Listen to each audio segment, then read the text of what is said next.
We've seen a big drop partially because of liquidity fears for Boeing. So what you're seeing is airlines might start deferring payments or deferring aircraft. So when they reported February deliveries on Wednesday, we saw that China pushed out a few wide-body deliveries citing Corona.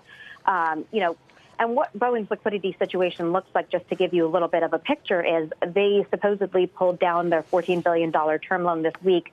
We expect the company to use $7 billion of debt, to use $7 billion of free cash flow this year, layer on a $4 billion dividend, plus an Embraer transaction that they have pending.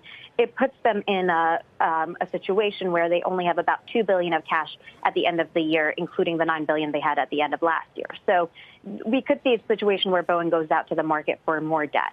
So drawing down their whole credit line, I mean, were you encouraged by that news or distressed by that news? Honestly, we expected it, just given the outflows you have. And the MAX situation exasperates that a little bit because you're not delivering the MAXes.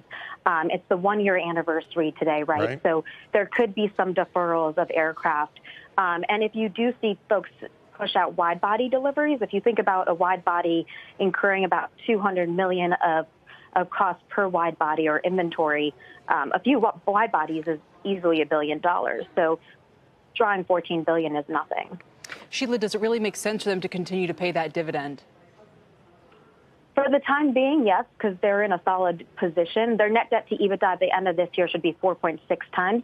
But as soon as the MAX gets off the ground, the normalized net debt to EBITDA would be 1.5 times. So it doesn't seem as levered. So the key here, as Phil pointed out, is getting the MAX back in the air with deliveries starting in late Q3.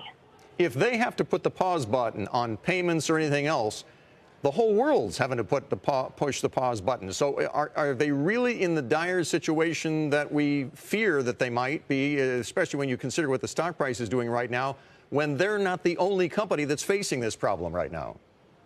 Yeah, I think you'll see it all around. They just happen to have a customer base that's concentrated along with airlines. But let's not forget 40% of Boeing's business is defense, which is backed by the U.S. government, essentially. So they do have that portion of the business to offset. Maybe a poorly worded question. I'm wondering whether creditors cut them some slack so that they can hang on to some of the cash that you're worried about them having by the end of the year. Yeah, we haven't seen any rating agency changes from Boeing, from the rating agencies on Boeing, because I do think they're looking at the normalized leverage of this company and saying once the MAX is back in the air, even if it's at a lower production rate, which we already assume, we're cutting our MAX production numbers massively to 47 a month from 60.